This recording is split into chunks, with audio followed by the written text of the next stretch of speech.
Training in the sand won't kill your speed and agility overnight.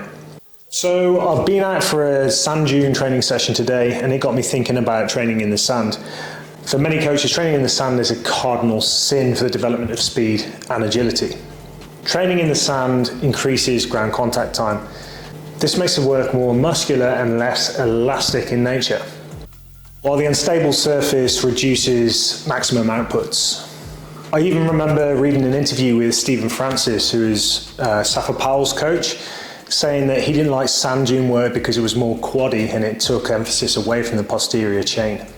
That being said, it's still a really popular training method for athletes working on speed and agility, and even in track and field groups in early general preparation phases. This may be because of the higher metabolic demands placed on the musculature, as the reactive abilities of the tendons is somewhat nullified. This can work well in the early phases of an annual plan, for example, where high impact and high intensity elastic exercises are often reduced or limited to allow for a certain amount of load tolerance to be introduced. It can also serve as a nice day out, a day to the seaside for your training group, and add a little bit of novelty to the early stages of training when hyperspecificity isn't as important. That being said, it certainly wouldn't be my first choice or prescription for speed or agility training, for all of the reasons mentioned earlier. If you want to move more quickly, you've got to train at real speed, and a soft surface nullifies your reactive abilities. However, I've never seen any athletes other than beach volleyball players train on sand exclusively.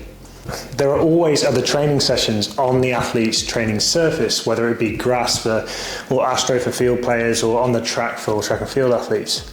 In this case, a session on the sand could provide a good option if we need less impact or a higher metabolic session, or just something novel in general.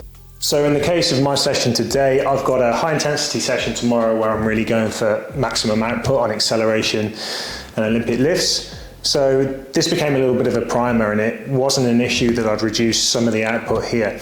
It was a really good, fun session. I got everything I needed in. My joints are also feeling really good because I haven't battered them because of the softness of the sand and the reduced impact and landing forces. Thanks for watching, guys. If you enjoyed this video, please like and subscribe below.